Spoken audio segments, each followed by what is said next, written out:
Hi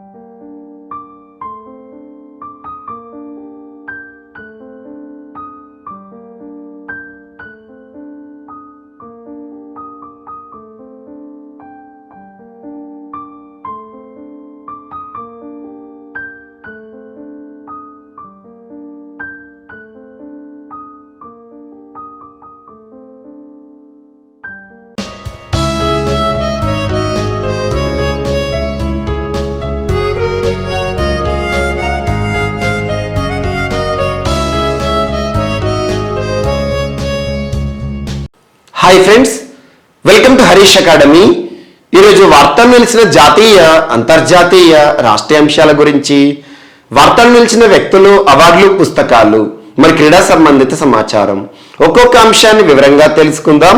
ఈరోజు మన first topic వచ్చేసి ఇటీవల తరచూ బద్దలవుతూ చుట్టుపక్కల ప్రాంతాలకి సమస్యాత్మకంగా మారి వార్తలు నిలిచిన ఒక అగ్నిపర్వతం, టోంగా అగ్నిపర్వతం, టోంగా వాల్కెనో మరొకసారి వార్తలు నిలిచింది.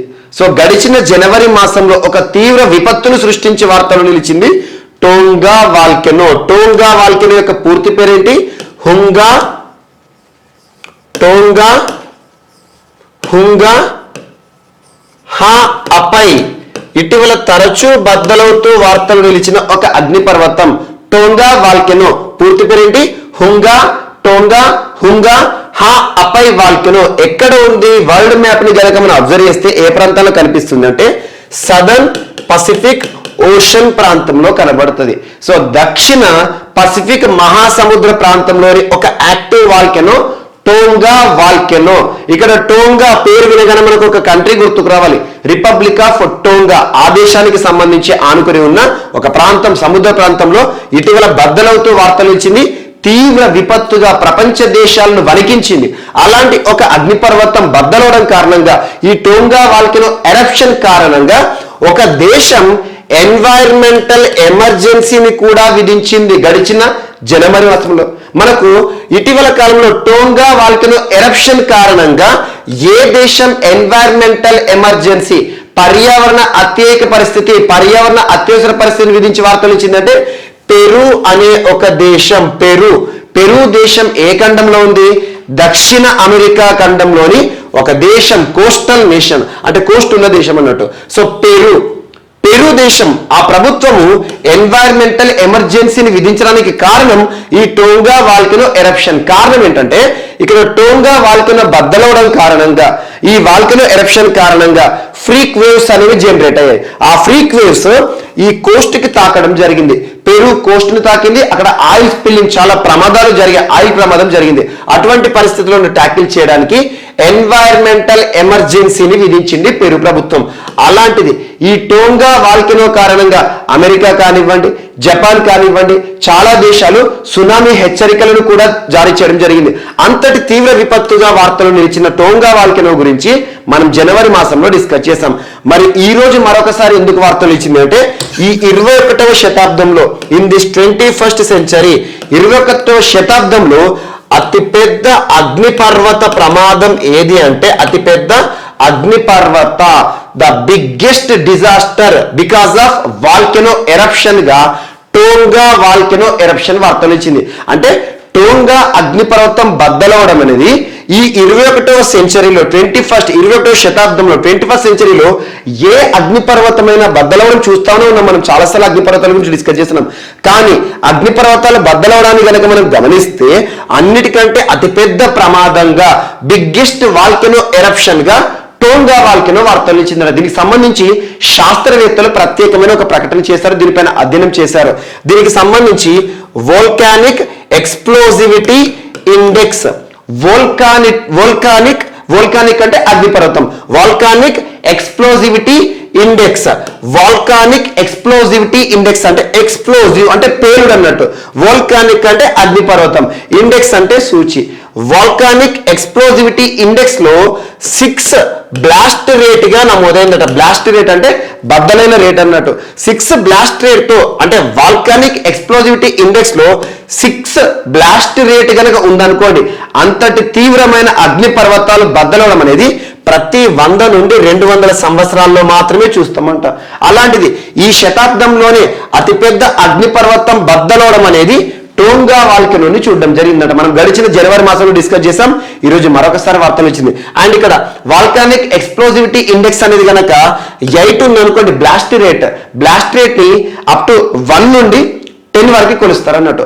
8 కనుక ఉందనుకోండి, ఇది ఒక సేమ్ మనకు ఎర్త్ క్వేక్ భూకంపం ఏదైతే ఉంటుందో మనం ప్రత్యేకంగా రిక్టార్ స్కేల్ ఉంటుంది కదా, రిక్టార్ స్కేల్ పైన తీవ్రతను చూస్తాం. అలాంటిది వాల్కనో ఎరప్షన్ ఎంత తీవ్రంగా జరిగిందని చెప్పేసి వాల్కానిక్ ఎక్స్ప్లోజివిటీ ఇండెక్స్ ఆధారంగా చూస్తారు అన్నట్టు. అందులో 8 బ్లాస్ట్ రేట్ కనుక ఉందనుకోండి, అటువంటిది 50,000 సంవత్సరాలకు ఒక్కసారి మాత్రమే కనబడతాయి అంట. సో ఇవన్నీ జస్ట్ క్యాజువల్ చెప్తున్నాను.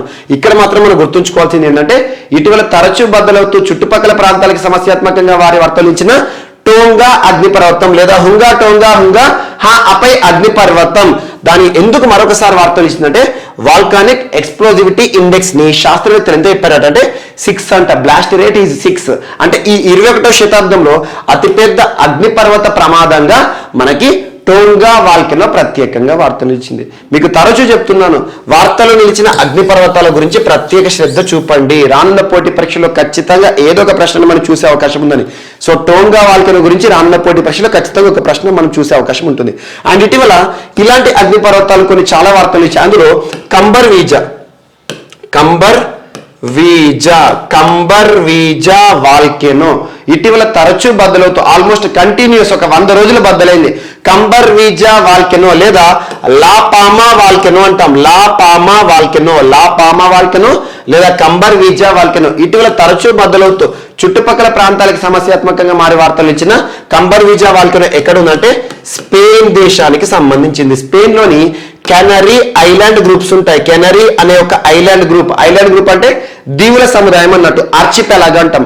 ఆ ఐలాండ్ గ్రూప్ లోని ఒక అగ్నిపర్వతమే కంబర్ వీజా అగ్నిపర్వతం. ఏ దీవిలో ఉందట అంటే లాపాల్మా, స్పెయిన్ అని గుర్తుంచుకోండి. అలా ఇటీవల అలస్కాకి సంబంధించి కూడా 3 అగ్నిపర్వతాలు వార్తలు ఇచ్చాయి. పావ్లాఫ్ వాల్కెనో, గ్రేట్ సిట్కిన్ వాల్కెనో అండ్ సెమిసో పొచునాయ్ ఈ 3 అగ్నిపర్వతాలు బద్దలవడం కూడా మనం గడిచిన 6 నెలల్లోపే చూసాం మనం. సో ఇవి ఎక్కడ ఉన్నాయి? అలస్కాకి సంబంధించిన అగ్నిపర్వతాలు.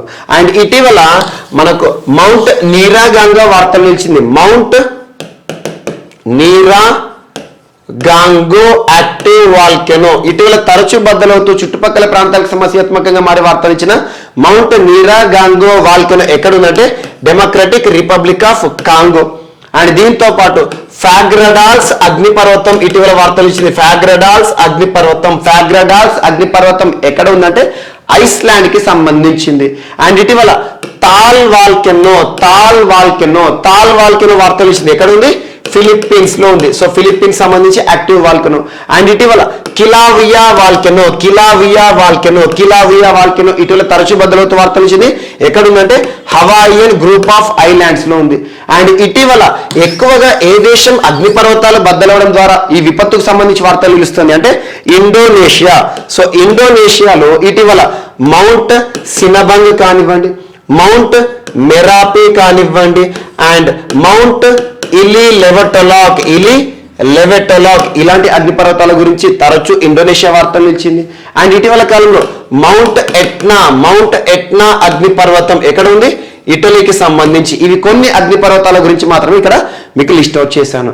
మిగతా అగ్నిపర్వతాలు ఏవైతుంటే వాటి గురించి ప్రత్యేకంగా చూడండి. రానున్న పోటీ పరీక్షలో అగ్నిపర్వతాలకు సంబంధించి ఒక ప్రశ్నను మనం చూసే అవకాశం ఖచ్చితంగా ఉంది. Geography point of view, geography subject నుండి అడుగుతారు. జాగ్రఫీ సబ్జెక్ట్ లో వాల్కెనోస్, ఎర్త్క్వేక్స్, మనకి ఇప్పుడు డిజాస్టర్ మేనేజ్మెంట్ సబ్జెక్ట్ చూస్తాం. సో అందులో ఈ కాంటెంపరీ అగ్నిపర్వతాలు ఏవైతే ఉంటాయి, ప్రస్తుతం యాక్టివ్ గా ఏవైతే వార్తలు ఇచ్చాయో వాటి గురించే ప్రశ్నలు అడగబోయే అవకాశం ఉంటుంది.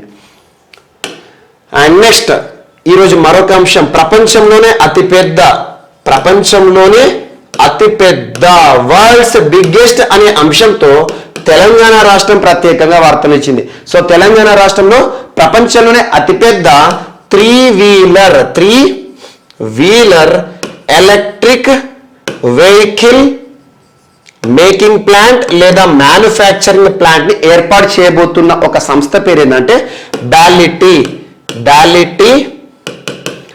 ఎలక్ట్రిక్ అనే ఒక సంస్థ. డాలిటీ ఎలక్ట్రిక్ అనే ఒక సంస్థ ఇటీవల వారు చేసిన అనౌన్స్మెంట్ ఏంటంటే ప్రపంచంలోనే అతిపెద్ద world's largest three wheeler electric vehicle making plant లేదా మ్యానుఫ్యాక్చరింగ్ ప్లాంట్. అంటే ఈ ఎలక్ట్రిక్ వెహికల్స్ ఏవైతే త్రీ వీలర్స్ అంటే మనం సింపుల్ గా ఆటోస్ అంటాం, ఆటో రిక్షా అంటాం, ఆటోస్.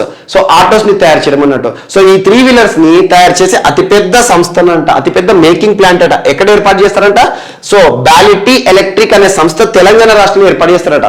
సో ఇక్కడ వార్తలు ఇచ్చిన ఒక సంస్థ బ్యాలిటీ ఎలక్ట్రిక్ వెహికల్ మేకింగ్ సంస్థ ఏదైతే ఉంటుందో ఏ దేశానికి సంబంధించినంటే యునైటెడ్ స్టేట్స్ ఆఫ్ అమెరికాకి సంబంధించి, అమెరికాలోని కాలిఫోర్నియా కేంద్రంగా హెడ్ క్వార్టర్ గా పనిచేస్తున్న బ్యాలిటీ ఎలక్ట్రిక్ అనే సంస్థ ఇటీవల ప్రపంచంలోనే అతిపెద్ద three wheeler electric vehicle making or manufacturing plant ని ఎక్కడ ఏర్పాటు చేస్తామని అన్నారు. ఏ దేశంలో అంటే ఇండియాలోని తెలంగాణ రాష్ట్రంలో గుర్తుంచుకోండి. వీరు ఏమనౌన్స్ చేశారంటే 200 కోట్ల రూపాయల పెట్టుబడితో ప్రయాణం 18,000 వెహికల్స్ ని ఉత్పత్తి చేస్తారంట.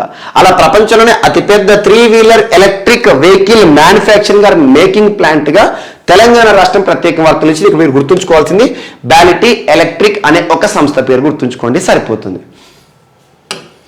అండ్ నెక్స్ట్ తెలంగాణ రాష్ట్రానికి సంబంధించి ఇంకొక అంశం కూడా ఇక్కడ లింక్ చేసుకోండి. సో తెలంగాణ రాష్ట్ర పోలీసులకు సంబంధించి మహిళా విభాగం వారు ఇప్పటికే మహిళా విభాగం అద్భుతమైన పనితీరు ప్రదర్శిస్తుంది. ముఖ్యంగా షీ టీమ్స్ అనేవి మహిళలకు సంబంధించిన సంరక్షణ బలగాలను కూర్చు ఫోర్సెస్, విమెన్ ఫోర్సెస్ అన్నాడు సింపుల్ గా, మహిళలను కాపాడడానికి. అలాంటిది మనకు బహిరంగ ప్రదేశాల్లో మహిళలను కాపాడుతున్న షీ టీమ్ ద్వారా మహిళలను కాపాడుతున్న రాష్ట్ర పోలీసు మహిళా విభాగం వారు మరొకమైన నూతన సాఫ్ట్వేర్ ని రూపకల్పన చేశారట. సాఫ్ట్వేర్ ని అందుబాటులోకి తీసుకొచ్చారట. ఈ సాఫ్ట్వేర్ యొక్క ప్రత్యేకత ఏంటంటే పోలీస్ డిపార్ట్మెంట్ తరపున ముఖ్యంగా కొంతమంది వ్యక్తులపైన ప్రత్యేకంగా వీరు నిఘా వేస్తారంట. ఏ వ్యక్తులపైన అంటే అమ్మాయిల పేరు కనబడగానే, ఎవరైనా అమ్మాయిల పేరు కనిపించింది అనుకోని అమ్మాయిల పేరు కనబడగానే వారికి రిక్వెస్ట్ పంపించడం కానివ్వండి. అండ్ అమ్మాయిల పేరు కనబడగానే ఎవరైనా పురుషులు అమ్మాయిల పేరుతో ఫేక్ అకౌంట్ క్రియేట్ చేసి వాళ్ళకి రిక్వెస్ట్ పంపడం కానివ్వండి. అలా రిక్వెస్ట్ పంపేసేసి వాళ్ళను హనీ ట్రాపింగ్ చేయడం అన్నట్టు. అంటే ఏంటంటే కొంత కన్వర్జేషన్, కొంత ప్రత్యేకమైన మాటలు మాట్లాడేసి వాళ్ళని అట్రాక్ట్ చేయడం అన్నట్టు. అలా అట్రాక్షన్ చేసేసి మహిళల పైన చాలా దాడులు కూడా జరుగుతున్నాయి. సో అలా సైబర్ క్రైమ్స్ అంటారు ఇవన్నీ కూడా. వీటన్నిటిని అడ్డుకట్ట వేయడంలో భాగంగా అనామక వ్యక్తుల నుండి ఎవరైనా అమ్మాయిలకి గనక రిక్వెస్ట్లు వచ్చినా, ఏమైనా అసభ్య పదజాలంతో కూడిన మెసేజెస్ వచ్చినా కూడా వాటిని ట్యాకిల్ చేయడానికి ప్రత్యేకంగా ఒక సాఫ్ట్వేర్ ని రాష్ట్ర పోలీసు మహిళా విభాగం తెలంగాణ రాష్ట్రం వారు ఇటీవల వినియోగంలో కూడా తీసుకొచ్చారంట. అంటే పోలీస్ శాఖలో మాత్రం ఇది పనిచేస్తున్నట్టు. అంటే వీళ్ళు నిఘా వేస్తూ ఉంటారు. ఎవరైనా కొత్తగా పర్సన్స్ పేర్లు కనిపించినా, ఫేక్ ఐడీలు కనిపించినా, సో ఇలాంటి వాటిపైన నిఘా వేసేసి వారిని వాళ్ళు కంట్రోల్లో తీసుకుంటున్నట్టు. ఇది ఒకటి ఇంపార్టెంట్, జస్ట్ యాడ్ చేసుకోండి ఇది. అండ్ నెక్స్ట్ ఈరోజు మరొక అంశం. సో ఇండియన్ నేవీ, భారత నేవీకి మరియు L&T సంస్థకి మినిస్ట్రీ ఆఫ్ డిఫెన్స్ రక్షణ మంత్రిత్వ శాఖకి మరియు at the same time IIM Indian Institute of Management కోజికోడ్కి మధ్య కుదిరిన ఒప్పందం. అండ్ దీనిలో భాగంగా మినిస్ట్రీ ఆఫ్ ఆయుష్ కూడా ఉంది. సో ఇవన్నీ అవసరం లేదు, ఈ మంత్రిత్వ శాఖలు, ఈ ఇన్స్టిట్యూషన్స్ పేరు అవసరం లేదు. జస్ట్ మీరు గుర్తుంచుకోవాల్సింది ఏంటంటే ఇండియన్ నేవీకి అండ్ L&T సంస్థ అనగానే లార్సన్ అండ్ టోర్బో సంస్థ, ప్రముఖ నిర్మాణ సంస్థ మనకు హైదరాబాద్ మెట్రో ఉంది ఎగ్జాంపుల్. L&T సంస్థ వారే కన్స్ట్రక్షన్ చేస్తున్నారు. సో అలా కన్స్ట్రక్షన్ కంపెనీ అని గుర్తుంచుకోండి. ఇండియన్ నేవీతో కుదుర్చుకున్న ఒప్పందం ఏంటంటే ఇండియన్ నేవీకి సంబంధించి కన్స్ట్రక్షన్ కి కావాల్సిన సహకారాన్ని ఇండియన్ నేవీలో కొన్ని బేస్ క్యాంప్స్ కానివ్వండి, వారి కట్టడంలో కానివ్వండి, ప్రత్యేకమైన ఒక ఒప్పందం అని గుర్తుంచుకోండి సరిపోతుంది. జస్ట్ ఇది ఏంటంటే ఒక వార్తలు ఇచ్చిన ఒప్పందంగా చూడండి. ఎందుకంటే త్రివిధ దళాలు ఒక దళమైన ఇండియన్ నేవీ వార్తలు ఇచ్చింది కాబట్టి ఇది ఇంపార్టెంట్. అండ్ నెక్స్ట్ కర్ణాటక రాష్ట్రం ఈరోజు ప్రత్యేకంగా వార్తలు ఇచ్చింది. కర్ణాటక రాష్ట్రం ఇటీవల తరచూ వార్తలు నిలుస్తుంటున్నాను. ఇటీవల ఎక్కువగా వివాదాస్పద అంశాలతోనే కర్ణాటక రాష్ట్రం వార్తలు నిలుస్తుంది. ఒకవైపు హిజాబ్ వివాదం గురించి మనం చూసాము. అండ్ ప్రస్తుతం ఎకనామిక్ బాంబుగా మనం హలాల్ వివాదాన్ని చూస్తున్నాం. అండ్ ఇటీవల కాలంలో దేవాలయం ఏదైతే ఉంటుందో హిందూ దేవాలయ పరిసర ప్రాంతాల్లో ముఖ్యంగా హిందువులు మాత్రమే వ్యాపారాలు నిర్వహించుకోవాలని చెప్పేసి ప్రత్యేకమైన ఒక వివాదం కానివ్వండి, ఇలాంటి అంశాలు. అండ్ ఇటీవల కాలంలో యాంటీ రిలీజియస్ కన్వర్షన్ బిల్ అని చెప్పేసి and prevention of slaughter protection of cows act అని చెప్పేసి వీటితో పాటు తరచూ కర్ణాటక రాష్ట్రం ఎక్కువగా కొన్ని సూపర్లేటివ్ అంశాలతో కూడా వార్తలు నిలుస్తుంది. దేశంలోనే మొట్టమొదటి ఆర్ట్ పార్క్ అనే ఒక ఇనిషియేటివ్ కానివ్వండి, దేశంలోనే మొట్టమొదటి AVGC కానివ్వండి, అండ్ ఇటీవల కాలంలో కొప్పల్ టాయ్ క్లస్టర్ అని చెప్పేసి అండ్ ప్రజలకు సంబంధించి జనస్పందన, జనసేవక అని చెప్పేసేసి, నమ్మా షాలే నన్నా కొడుగే అని చెప్పేసి, మై స్కూల్ మై కంట్రిబ్యూషన్ అని చెప్పేసి అలా తరచూ కర్ణాటక రాష్ట్రం వార్తలు ఇస్తుంది. ఈ రోజు కర్ణాటక రాష్ట్ర ప్రభుత్వం ప్రారంభించిన ఒక అవేర్నెస్ క్యాంపెయిన్ వార్తలు ఇచ్చింది. ఈ అవేర్నెస్ క్యాంపెయిన్ యొక్క ఫుల్ ఫామ్ గుర్తుంచుకోండి సరిపోతుంది. శాన్స్ క్యాంపెయిన్ అంటారు. శాన్స్ క్యాంపెయిన్. సో శాన్స్ క్యాంపెయిన్ అంటే ఏంటంటే social awareness. Social awareness each and every one చూడండి. సోషల్ అవేర్నెస్ అంటే సామాజిక అవగాహన. సామాజిక అవగాహన అంటే ఏంటి? సమాజంలోని వ్యక్తులందరికీ కూడా ప్రత్యేకంగా అవేర్నెస్ క్రియేట్ చేయడం, అవగాహన కల్పించడం. And action. యాక్షన్ అంటే చర్యను చూపించడం. సామాజిక అవగాహనను ప్రజల్లో కల్పిస్తూనే ప్రభుత్వము చర్య తీసుకుంటుంది. దేనికోసం చర్య అంటే to neutralise pneumonia. To neutralise pneumonia successfully. న్యూమోనియాని విజయవంతంగా నియంత్రణలోకి తీసుకోవడానికి ప్రజల్లో కల్పించిన సామాజిక అవగాహన మరియు ప్రభుత్వ చర్య అని గుర్తుంచుకోండి. జస్ట్ ఇంగ్లీష్లో గుర్తుంచుకోండి, సింపుల్గా గుర్తుంచుకోండి. ఇటీవల వార్తలు ఇచ్చిన శాన్స్ క్యాంపెయిన్. శాన్స్ క్యాంపెయిన్ యాక్చువల్గా కేంద్ర ప్రభుత్వం కూడా శాన్స్ క్యాంపెయిన్ నిర్వహిస్తుంది. అందులో భాగంగా కర్ణాటక రాష్ట్ర ప్రభుత్వం, కర్ణాటక రాష్ట్ర వైద్య ఆరోగ్య మంత్రిత్వ శాఖ వారు social awareness and action to neutralise pneumonia successfully. అంటే న్యూమోనియా అనేది ముఖ్యంగా 5 years అండ్ బిలో ఏజ్ వాళ్ళ పిల్లలు ఎవరైతే ఉంటారో వారు ఎక్కువగా న్యూమోనియాకు అటాక్ అయ్యే అవకాశం ఉంటుంది. లంగ్స్ పైన ప్రభావాన్ని చూస్తాం. అలాంటి న్యూమోనియా అనేది వైరసే కానివ్వండి, బ్యాక్టీరియాసే కానివ్వండి, వీటి ద్వారా మనకు సోకడం జరుగుతుంది. సో అలాంటి న్యూమోనియాను ట్యాకిల్ చేయడానికి కర్ణాటక రాష్ట్రంలో న్యూమోనియా కేసెస్ పెరుగుతున్నాయని చెప్పేసి ప్రత్యేకంగా ఒక క్యాంపెయిన్, ఏ విధంగా న్యూమోనియాకి మనం అడ్డుకట్ట వేయొచ్చు, ఏ విధమైన ఆహారం తీసుకోవాలి, ప్రభుత్వం ఏ విధమైన మెడికేషన్ ఇస్తుంది, ఇలాంటివన్నీ కూడా ప్రత్యేకంగా కల్పించే ఒక క్యాంపెయిన్, అవేర్నెస్ ప్రోగ్రామ్ అని గుర్తుంచుకోండి సరిపోతుంది. అండ్ నెక్స్ట్ తమిళనాడు రాష్ట్రం ఈరోజు ప్రత్యేకంగా వార్తలు ఇచ్చింది. యాక్చువల్గా ఈ సీజన్లో అనకూడదు, మనం ఈ 4th వేవ్ అనుకోవచ్చు. ప్రస్తుతం మనం చూస్తున్నాం దేశవ్యాప్తంగా కరోనా కేసులు మరొకసారి విజృంభిస్తున్నాయి. కరోనా కేసులు పెరుగుతున్నాయి. మనం ఇటీవల చైనాకి సంబంధించి చైనాలోని చాలా ప్రాంతాలు, షాంఘై లాంటి ప్రాంతాల్లో లాక్డౌన్ కూడా అమల్లో ఉంది. ప్రస్తుతం ప్రపంచంలోని కొన్ని దేశాల్లో 4th వేవ్ అనేది ఇప్పుడిప్పుడే ప్రారంభమవుతుంది. అందులోనూ సమ్మర్ సీజన్లో మనం గడిచిన 2 సంవత్సరాల్లో కూడా సమ్మర్లో కరోనా అనేది పీక్ రావడం జరిగింది. సో 4th వేవ్ అనుకోవచ్చు. సో ఇటీవల కాలంలో కరోనాకి సంబంధించి కేసుల నమోదు ఎక్కువగా జరుగుతుంది కాబట్టి ముందస్తు చర్యల్లో భాగంగా తమిళనాడు రాష్ట్ర ప్రభుత్వం రాష్ట్ర ప్రజలందరికీ కూడా ఆదేశాలు జారీ చేసింది. బహిరంగ ప్రదేశాల్లో గనక మాస్క్ ధరించకుండా బయటికి వస్తే మాత్రం 500 రూపాయల జరిమానాను విధిస్తారంట. అంటే మాస్క్ ఈజ్ మ్యాండేటరీ అనే ఒక నిబంధన మరొకసారి వార్తలు నిలుస్తుంది. ఇప్పటికే ఢిల్లీలో తీవ్ర రూపం దాలుస్తుంది, కేసెస్ కూడా ఎక్కువగా పెరుగుతున్నాయి. ఢిల్లీ ప్రభుత్వం కూడా మాస్క్ ఈజ్ మ్యాండేటరీ అనే ఒక నిబంధన తీసుకొచ్చింది. అందులో భాగంగా ఈరోజు తమిళనాడు రాష్ట్రం కూడా ముందస్తు చర్యల్లో భాగంగా కేసులు నమోదవుతున్నప్పుడు స్ప్రెడింగ్ అనేది ఆపడం చాలా వరకు కష్టమవుతుంది కాబట్టి కేసులు రాకుండానే ముందస్తు చర్యల భాగంగా సామాజిక దూరాన్ని అట్ ద సేమ్ టైం మాస్క్లను ధరించండి అని చెప్పేసి ప్రజల్లో అవగాహన కల్పిస్తూ 500 రూపీస్ ఫైన్, చాలా రోజులైంది ఇటువంటి ఫైన్ అనే మన మాస్క్లకు సంబంధించి ఈరోజు తమిళనాడు రాష్ట్రం వార్తలు నిలిచింది. అండ్ ఇలాంటి అంశాలు తరచూ మనం చూస్తూ ఉంటున్నాం. మనకు ముఖ్యంగా ఆర్టికల్ 21 కూడా వార్తలు ఇచ్చింది. లాస్ట్ టైం 2nd వేవ్ అప్పుడు, కరోనా అప్పుడు సుప్రీంకోర్టు ఏం చెప్పింది అంటే ఒకటి చెప్పారు, not wearing a mask is also violation of fundamental right అన్నారు. Not wearing a mask is also violation of fundamental right అంటే మనకు ఆర్టికల్ 21 ఏం చెప్తుంది? జీవించే హక్కు గురించి చెప్తుంది. సో జీవించే హక్కు అనే ప్రతి వ్యక్తికి జీవించడానికి కావాల్సిన అవకాశాలను వారు చూసుకుంటూ ఉంటారు. అటువంటిది మనం మాస్క్ ధరించకపోతే పక్క వాళ్ళ ప్రాణాలను మనం హరించే వాళ్ళం అవుతాం. అదొకటి అంశం కానివ్వండి. ఇటువంటి అంశాలను ప్రత్యేకంగా చేసుకోండి. అండ్ ఇటీవల తమిళనాడు రాష్ట్రం తరచూ వార్తలు ఇస్తుంది. తమిళనాడు రాష్ట్రం ఇల్లం తేడి కల్వి అంటే education at door step, and మక్కలై తేడి మారుతువం అంటే హెల్త్ ఎట్ డోర్ స్టెప్, మీండుం మంజప్పై తమిళనాడు రాష్ట్ర సంస్కృతిలో భాగమైన ఎల్లో కలర్డ్ బ్యాగ్స్ కి అవగాహన కల్పించడం, ఇంపార్టెన్స్ ఇవ్వడం, అండ్ ప్లాస్టిక్ ని ట్యాకిల్ చేయడం, ప్లాస్టిక్ ని బీట్ చేయడం. అండ్ ఇటీవల కాలంలో Innuyir Kappom Nammai Kaakkum 48 good Samaritans programme, Tamil Nadu CM 360 dashboard అనే ఒక ఇనిషియేటివ్ గురించి చూసాము.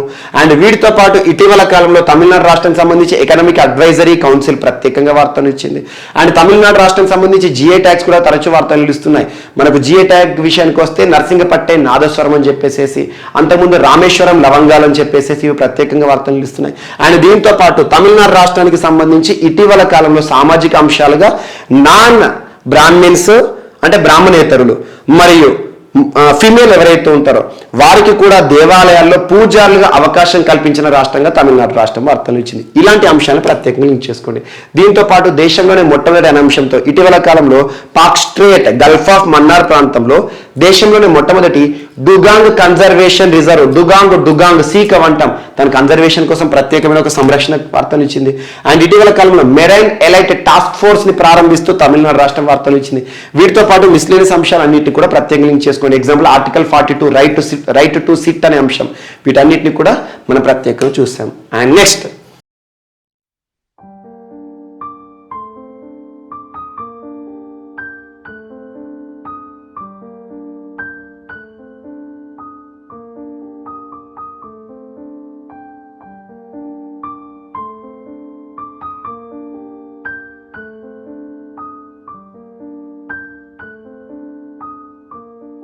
సో ఈరోజు మన నెక్స్ట్ టాపిక్ వచ్చేసి దేశంలోనే మొట్టమొదటి అనే అంశంతో మహారాష్ట్ర ఇటీవల మరొకసారి వార్తలు నిలిచింది.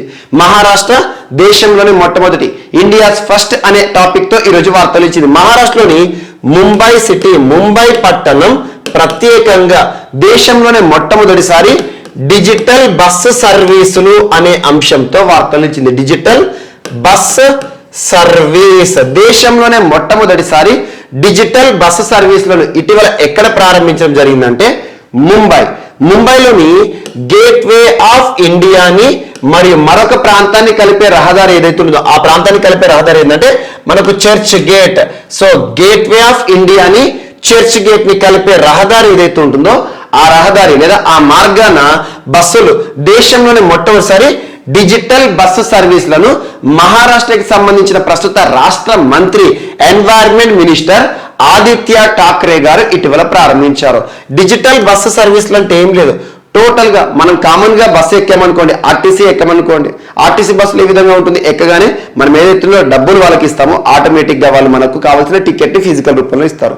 సో ఇక్కడ ఏం జరుగుతుందంటే ఈ బస్సులో అన్ని రకాల సేవలు కూడా డిజిటల్ విధానంలోనే. సో మనం ఏదైతే బస్సు ఎక్కిన తర్వాత ఆ ఎంతైతే ఛార్జ్ ఉంటుందో మనం పే చేయాల్సింది అది ఆన్లైన్ విధానంలో చెల్లించాలి. At the same time ticketing కూడా ఆన్లైన్ విధానంలో జరుగుతుంది అన్నట్టు. ట్యాప్ ఇన్ ట్యాప్ అవుట్ అనే మెథడ్ ద్వారా ఈ ప్రొసీజర్ మొత్తం కూడా జరుగుతుంది. ఇందుకోసం ప్రత్యేకంగా చెలో అనే ఒక యాప్ ఇటీవలే మహారాష్ట్ర ప్రభుత్వానికి సంబంధించిన చెలో యాప్ గురించి మనం డిస్కస్ చేయడం జరిగింది. బృహన్ ముంబై మున్సిపల్ కార్పొరేషన్ పరిధిలో బెస్ట్ సంస్థ వారు తీసుకొచ్చిన చెలో అనే ఒక యాప్ ఏదైతే ఉందో ఆ యాప్ ద్వారానే ఈ బస్సు సర్వీసులు మొత్తం కూడా అమల్లో ఉంటాయంట. జస్ట్ ఇవన్నీ మనకు అవసరం లేదు, దేశంలోనే మొట్టమొదటిసారి డిజిటల్ బస్సు సర్వీసులు ఎక్కడ ప్రారంభమయ్యాయి? ముంబై మహారాష్ట్ర అని గుర్తుంచుకోండి సరిపోతుంది. ఇటీవల కాలంలో మహారాష్ట్ర తరచూ ఇలాంటి అంశాలతో దేశంలోనే మొట్టమొదటి అనే అంశంతో తరచూ వార్తలు నిలుస్తుంది. ముఖ్యంగా దేశంలోనే మొట్టమొదటిసారి ఎనిమల్ డిఎన్ఏ టెస్టింగ్ ల్యాబొరేటరీ అని చెప్పేసి నాగ్పూర్లో ఏర్పాటైంది, రాష్ట్ర ప్రభుత్వం ఏర్పాటు చేసింది. అండ్ ఇటీవల బయోడైవర్సిటీ యాక్షన్ ప్లాన్ సిద్ధం చేసిన రాష్ట్రంగా ప్రత్యేకంగా మహారాష్ట్ర వార్తలు నిలిచింది. అండ్ ఇటీవల నవేగావ్ నగ్జీరా టైగర్ రిజర్వ్ ప్రత్యేకంగా నల్లపులుల సంచారం అనే ఒక అంశంతో వార్తలు నిలిచింది. అండ్ ఇటీవల కాలంలో మహారాష్ట్రకి సంబంధించి కొన్ని మున్సిపల్ కార్పొరేషన్ కూడా తరచూ వార్తలు నిలుస్తున్నాయి. బృహన్ ముంబై మున్సిపల్ కార్పొరేషన్ కానివ్వండి, అండ్ ఇటీవల కాలంలో తానే మున్సిపల్ కార్పొరేషన్ కానివ్వండి, కళ్యాణ్ డాంబోలి మున్సిపల్ కార్పొరేషన్ కానివ్వండి, తానే మున్సిపల్ కార్పొరేషన్ కానివ్వండి, ప్రత్యేకంగా మనం చూసాం. వీటితో పాటు మహారాష్ట్రకి సంబంధించి ఇటీవల IT awards, Rajiv Gandhi awards in IT sector అనే ఒక ప్రత్యేక అంశం గురించి కానివ్వండి, అండ్ ఇటీవల లౌడ్ స్పీకర్లు, మతపరమైన ప్రదేశాల్లో లౌడ్ స్పీకర్లపై నిషేధాన్ని విధించిన రాష్ట్రంగా కూడా మనం ప్రత్యేకంగా మహారాష్ట్ర గురించి చూడడం జరుగుతుంది. మహారాష్ట్ర ప్రస్తుతం సంకీర్ణ ప్రభుత్వం అధికారంలో ఉంది. సంకీర్ణ ప్రభుత్వం అంటే 3 పార్టీలు ఉన్నాయి అక్కడ, శివసేన అండ్ మనకు NCP national Congress party, at the same time INC Indian national Congress, Sharad Pawar గారికి సంబంధించిన పార్టీ, సోనియా గాంధీ గారికి సంబంధించిన పార్టీ, అండ్ ఉద్ధవ్ ఠాక్రే ప్రస్తుతం మహారాష్ట్ర ముఖ్యమంత్రిగా ఉన్నారు. మహారాష్ట్ర ముఖ్యమంత్రిగా ఉన్న ఉద్ధవ్ ఠాక్రే గారి తనయుడే ఈ ఆదిత్య ఠాక్రే. జస్ట్ గుర్తుంచుకొని సరిపోతుంది. ముంబై దేశంలోనే మొట్టమొదటిసారి డిజిటల్ బస్సు సర్వీసులనే అంశంతో వార్తలు నిలిచింది. అండ్ నెక్స్ట్ ఇటీవల గుజరాత్ రాష్ట్ర పర్యటనలో ముఖ్యంగా మనకు భారత ప్రధాని నరేంద్ర మోదీ గారు, టెడ్రస్ అదనం గారు అండ్ మారిషస్ ప్రస్తుత ప్రధానమంత్రి మనకెవరు ప్రవింద్ కుమార్ జుగ్నౌత్ వారు గుజరాత్ రాష్ట్ర పర్యటనలో భాగంగా global centre for traditional medicine ని ప్రారంభించడం జరిగింది. ఆ ప్రోగ్రామ్ గురించి ఆల్రెడీ మనం 2 డేస్ నుండి డిస్కస్ చేస్తున్నాం. అట్ ద సేమ్ టైం ఆ సమావేశం తర్వాత ఇంకొక సదస్సు global Ayush investment and innovation summit, ఇది గుర్తుంచుకోండి. ఇటీవల global Ayush and Ayush investment and innovation summit. Investment అంటే ఆయుర్వేద రంగంలో పెట్టుబడులు, ఇన్నోవేషన్స్ అంటే ఆయుర్వేద రంగంలో నవకల్పనల కోసం ఉద్దేశించబడిన ఒక ప్రత్యేక సదస్సు 2022 ఎక్కడ జరిగింది?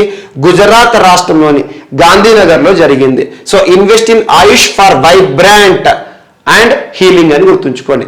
ముఖ్యంగా ఆయుష్ సెక్టార్కి ప్రత్యేక ప్రాధాన్యత ఇవ్వడం.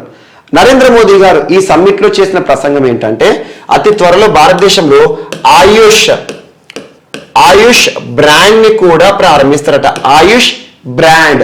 So AYUSH brand and at the same time AYUSH visa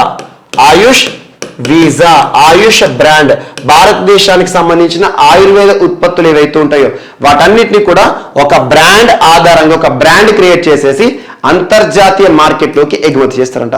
and at the same time AYUSH visa అంటే వివిధ దేశాల నుండి భారతదేశానికి వచ్చేవారు ఉంటారు. ముఖ్యంగా ట్రెడిషనల్ మెడిసిన్ కోసం వివిధ దేశాల నుండి భారతదేశానికి ఎవరైతే రావాలనుకుంటున్నారో వారికి వీసాలను కూడా భారతదేశం శాంక్షన్ చేస్తుందట. ఆయుష్ వీసా అంట. అంటే ఎవరైనా అనారోగ్య సమస్యలతో ఇబ్బంది పడేవారు ముఖ్యంగా ట్రెడిషనల్ మెడిసిన్ ఆయుర్వేద ఉత్పత్తులకు సంబంధించి ట్రీట్మెంట్ తీసుకోవాలనుకుంటే ఇండియాకి రావచ్చు. వారికి ఆయుష్ వీసాని కూడా ప్రారంభిస్తారంట భారత ప్రభుత్వం అని చెప్పేసి నరేంద్ర మోదీ గారు ప్రత్యేకంగా ఇటీవల కాలంలో చేసిన ప్రసంగం వార్తనిచ్చింది.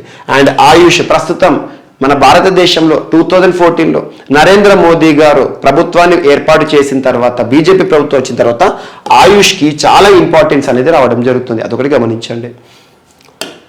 అండ్ నెక్స్ట్ రాష్ట్రీయ అంశాల్లో భాగంగా ఆంధ్రప్రదేశ్ రాష్ట్రానికి సంబంధించి నిన్నటి రోజున వార్తలు నిన్న ప్రారంభించిన వైఎస్ఆర్ సున్నా వడ్డీ అని ఒక స్కీమ్ వార్తలు ఇచ్చింది. 3వసారి ఇది వరుసగా వార్తలు ఇచ్చింది.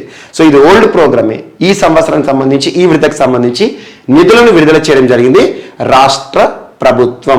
రాష్ట్ర వ్యాప్తంగా అర్హత గల 9.76 లక్షల స్వయం సహాయక సంఘాల్లోని అక్కా చెల్లెమ్మలు ఎవరైతే ఉంటారో వాళ్ళ బ్యాంకులకు కట్టవలసిన 1,261 కోట్ల వడ్డీని వారి తరపున పొదుపు సంఘాల అక్క చెల్లెల బ్యాంకుల ఖాతాల్లో ప్రత్యేకంగా వేయడం జరిగింది. దీనికి సంబంధించి ఒంగోలులో నిన్నటి రోజున రాష్ట్ర ముఖ్యమంత్రి వైఎస్ జగన్మోహన్ రెడ్డి గారు ప్రారంభించారు. సో వైఎస్ఆర్ సున్నా వడ్డీ ఈ విడతకి సంబంధించిన రుణాలు ఏవైతే ఉంటే ఆర్థిక సాయం ఏదైతే ఆర్థిక నిధులను విడుదల చేయడం జరిగింది. ఎంతనట? 1,261 కోట్ల వడ్డీని మాఫీ చేసే సున్నా వడ్డీకి ఇవ్వడం అన్నట్టు.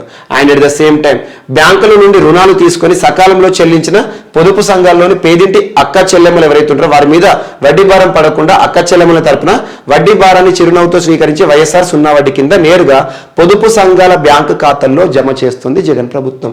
ఏం లేదు, ఇది వడ్డీ మాఫీ అంటే సింపుల్గా చెప్పాలంటే స్వయం సహాయక బృందాలు తీసుకున్న రుణాలు ఏవైతే ఉంటే వాటికి వడ్డీని మాఫీ చేయడం సున్నా వడ్డీ అన్నట్టు. ఇది ఒకటి గుర్తుంచుకోండి. అండ్ నెక్స్ట్ ఈరోజు మరొక అంశం. సో తెలంగాణ రాష్ట్ర ప్రభుత్వం ఇటీవల ప్రారంభించిన space tech Telangana space tech frame work వార్తలు ఇచ్చింది. Telangana space tech frame work Telangana space అంటే అంతరిక్షానికి సంబంధించి అంతరిక్ష సాంకేతికతకి సంబంధించి రాష్ట్ర ప్రభుత్వం తీసుకున్న ప్రత్యేకమైన ఒక పాలసీ అని గుర్తుంచుకోండి. రానున్న రోజుల్లో స్పేస్ సెక్టార్లో తెలంగాణ రాష్ట్రాన్ని అత్యున్నత స్థానంలో నిలబెట్టడంలో భాగంగా తెలంగాణ రాష్ట్రంలో స్పేస్ రంగం ముఖ్యంగా అంతరిక్ష రంగంపై ఆధారపడి పనిచేస్తున్న స్టార్టప్స్ ఏవైతే ఉంటాయో వాటికి ప్రత్యేకమైన ప్రోత్సాహాలు కల్పించే ఒక ప్రోగ్రామ్ అని గుర్తుంచుకోండి. దీని యొక్క ఆబ్జెక్టివ్స్ పాలసీస్ ఏంటంటే to make Telangana global technology hub, ప్రపంచవ్యాప్తంగా టెక్నాలజీ హబ్గా తెలంగాణ రాష్ట్రాన్ని తీర్చిదిద్దడం ఎందులో స్పేస్ రంగంలో. And foster and support business and entrepreneurship. So రాష్ట్ర ప్రభుత్వం ప్రత్యేకమైన సపోర్ట్ని and at the same time వ్యాపారానికి సంబంధించిన ఎంకరేజ్మెంట్ ఇస్తుంది. Attract global investments and partners, ప్రపంచవ్యాప్తంగా పెట్టుబడులను ఆకర్షించే ప్రాంతాలు ఏవైతే ఉంటాయో అవి ఆర్థికంగా ఎక్కువగా వృద్ధిని చూడడం జరుగుతుంది. అలా ప్రపంచవ్యాప్తంగా పెట్టుబడులను ఈ రంగంలో అట్రాక్ట్ చేయడానికి ప్రభుత్వం ప్రత్యేకమైన చొరవ తీసుకుంటుందంట. And at the same time boost space related manufacturing, అంతరిక్ష రంగానికి సంబంధించిన తయారీ ఏవైతే ఉంటాయో వస్తువులు ఏవైతే ఉంటాయో వాటిని తయారు చేయడం అనేది రాష్ట్రంలో జరిగేలా తీసుకోవడం అన్నట్టు. BA preferred tested for remote sensing applications. Remote sensing application సంబంధించి ప్రత్యేకంగా తెలంగాణ రాష్ట్ర ప్రభుత్వం చొరవ తీసుకుంటుంది. అండ్ ఫోకస్ ఏరియాస్ ఏమిటంటే ఎనేబిలింగ్ యాక్సెస్ టు ఇన్ఫ్రాస్ట్రక్చర్, మౌలిక సౌకర్యాలను రాష్ట్ర ప్రభుత్వం నిర్మించడం జరుగుతుంది. దీనికి కావాల్సిన ఫీజిబిలిటీ సపోర్ట్ కానివ్వండి ఇవన్నీ కూడా. And business facilitation and collaboration, so వ్యాపారానికి కావాల్సిన కొలాబరేషన్స్ ని మరియు ఒప్పందాలను రాష్ట్ర ప్రభుత్వం ప్రత్యేక ప్రాధాన్యత ఇస్తుంది. And skill development and training, నైపుణ్యాభివృద్ధి, ఎంత పెట్టుబడులు పెట్టినా, ఎన్ని అట్రాక్షన్స్ తీసుకొచ్చినా కూడా, ఎన్ని ఏర్పాటు చేసినా, ఎంత తయారు చేసినా కూడా నైపుణ్యం అనేది ఇంపార్టెంట్. సో స్కిల్ డెవలప్మెంట్ యువతకి ప్రత్యేకంగా స్పేస్ ఫీల్డ్ లో నైపుణ్యాన్ని కలగజేయడం అండ్ వారికి లైవ్లీహుడ్ ను కూడా కల్పించడం అన్నట్టు. And promoting research and innovation, నవకల్పనలను పరిశోధనలను ఈ రంగంలో ప్రత్యేకంగా ప్రోత్సహించడం అనేది ఈ ప్రోగ్రామ్ యొక్క, ఈ పాలసీ యొక్క, స్పేస్ టెక్ ఫ్రేమ్వర్క్ యొక్క ఉద్దేశాలను గుర్తుంచుకోండి తెలంగాణ రాష్ట్రానికి సంబంధించి. అండ్ నెక్స్ట్ ఇటీవల ఖేలో ఇండియాకి సంబంధించి, so Khelo India games app ని లాంచ్ చేయడం జరిగింది. Khelo India youth games 2021 app ని లాంచ్ చేయడం జరిగింది.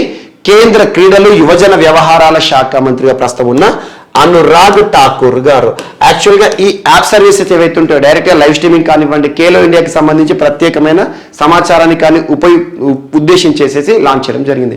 మనకు Khelo India youth games university games, యాక్చువల్గా ఇవి Khelo India youth are university games 2021 సంబంధించి ఇప్పుడు ఎక్కడ జరుగుతున్నాయి? బెంగళూరు అని గుర్తుంచుకోండి. సో బెంగళూరులో జరుగుతున్న ఈ క్రీడలకు సంబంధించి ప్రత్యేకమైన యాప్ని ఇటీవల లాంచ్ చేయడం జరిగింది. ఇది అంత పెద్ద ఇంపార్టెంట్ ఏం కాదు, కాకపోతే వార్తలు ఇచ్చిన అంశం కాబట్టి ఇక్కడ లింక్ చేయడం జరిగింది. అండ్ నెక్స్ట్ ఈరోజు వార్తలు నిలిచిన వ్యక్తుల విషయానికి వస్తే దేవులపల్లి ప్రభాకర్ రావు గారు వార్తలు ఇచ్చారు. దేవులపల్లి ప్రభాకర్ రావు గారు వార్తలు ఇచ్చారు. చాలా ఇంపార్టెంట్ పర్సన్. తెలంగాణ రాష్ట్ర చరిత్రలో తనకంటూ ప్రత్యేక పేజీలు ఉంటాయి. ఒక రచయితగాను, మరియు ఒక సంస్కరణ వ్యక్తిగాను, ఒక ఉద్యమ నాయకుడిగాను తెలంగాణ తొలి మలి దశల్లో తనకంటూ ప్రత్యేకమైన ఒక రోల్ ఉంటుంది. అలాంటిది ప్రస్తుతం తెలంగాణ రాష్ట్రానికి సంబంధించి తెలంగాణ రాష్ట్ర అధికారిక భాషా సంఘంకి చైర్పర్సన్గా విధులు నిర్వర్తించారు. కేంద్ర స్థాయిలో చాలా ప్రతిష్టాత్మక పురస్కారాలు గెలుపొందారు. చాలా పదుల సంఖ్యలో పుస్తకాలను కూడా రచించడం జరిగింది. అలాంటి ఒక గొప్ప రచయిత, ఉద్యమకారుడు, వరంగల్ జిల్లాకి సంబంధించిన ప్రముఖ వ్యక్తి దేవులపల్లి ప్రభాకర్ రావు గారు ఇటీవల మరణించడం జరిగింది. గుర్తుంచుకోండి, చాలా ఇంపార్టెంట్ పర్సన్. తెలంగాణ రాష్ట్ర ప్రభుత్వం కూడా చాలా గౌరవం ఇచ్చే ఒక వ్యక్తి అని గుర్తుంచుకోండి. అండ్ నెక్స్ట్ ఈరోజు వార్తలు నిలిచిన వ్యక్తుల్లో మరొక వ్యక్తి బబితా సింగ్. బబితా సింగ్ ఎవరంటే సీరియల్లో ఫేమస్. తను ఎక్కువగా సీరియల్స్, చలనచిత్ర రంగంలో తనకంటూ ప్రత్యేక గుర్తింపు పొందారు. ఈరోజు ఒక అంబాసిడర్గా వార్తలు ఇచ్చారు. ఏషియా ఆఫ్రికా కన్సార్టియం వారు, ఆసియా ఆఫ్రికా కన్సార్టియం వారు బబితా సింగ్, భారతదేశానికి సంబంధించిన బబితా సింగ్ని ప్రత్యేకంగా ఒక అంబాసిడర్గా నియమించడం జరిగింది. గ్లోబల్ పీస్ అంబాసిడర్ 2022 ఎవరు? ఏషియా ఆఫ్రికా కన్సార్టియం వారు ఎవరిని నియమించడం జరిగింది, అంబాసిడర్గా సెలెక్ట్ చేయడం జరిగిందంటే బబితా సింగ్ అని గుర్తుంచుకోండి, సరిపోతుంది. అండ్ నెక్స్ట్ సో ఇక్కడ డెమోక్రసీకి సంబంధించిన ఒక ప్రతిష్టాత్మక పురస్కారం వర్తించింది. ప్రపంచంలో ప్రతి ఏటా కూడా John F Kennedy library foundation, యాక్చువల్గా జాన్ ఎఫ్ కెనడీ, కెనడీ అంటే ముఖ్యంగా కెనడీ స్పేస్ సెంటర్ అని మనం నేర్చుకుంటూ ఉంటాం.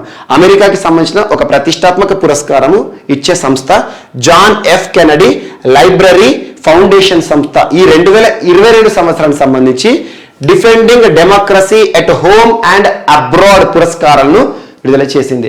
Defending democracy at home and abroad అంటే ప్రజాస్వామ్య సంరక్షణ పురస్కారం అని గుర్తుంచుకోండి. దేశంలో ప్రజాస్వామ్యం రక్షించడం, ప్రపంచవ్యాప్తంగా ప్రజాస్వామ్యం కోసం కృషి చేసే వ్యక్తులు ఎవరైతే ఉంటారో వారికి ఈ పురస్కారాన్ని ఇవ్వడం జరుగుతుంది. అందులో ఈ 5 వ్యక్తులు ఉన్నారు. 5లో అందరూ ఇంపార్టెంట్ కాదు. మనకి ప్రస్తుతం వార్తలు నిలుస్తున్న Vladimir Zelensky important. Vladimir Zelensky. So ప్రస్తుతం వ్లాదిమిర్ జెలెన్స్కీ ఏ దేశ అధ్యక్షులుగా ఉన్నారు? యుక్రెయిన్. ప్రస్తుతం మనం రష్యా యుక్రెయిన్ సంక్షోభ పరిస్థితుల్లో తరచూ చూస్తున్నాం.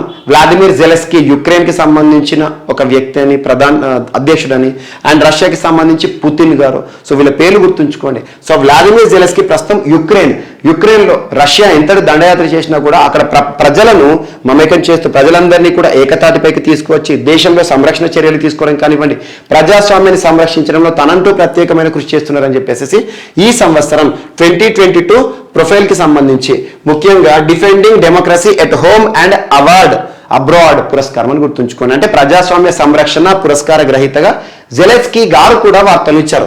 ఇతను మాత్రం ఇంపార్టెంట్, ఇక్కడ మిగతా పర్సన్స్ పేర్లు మనకు అవసరం లేదు.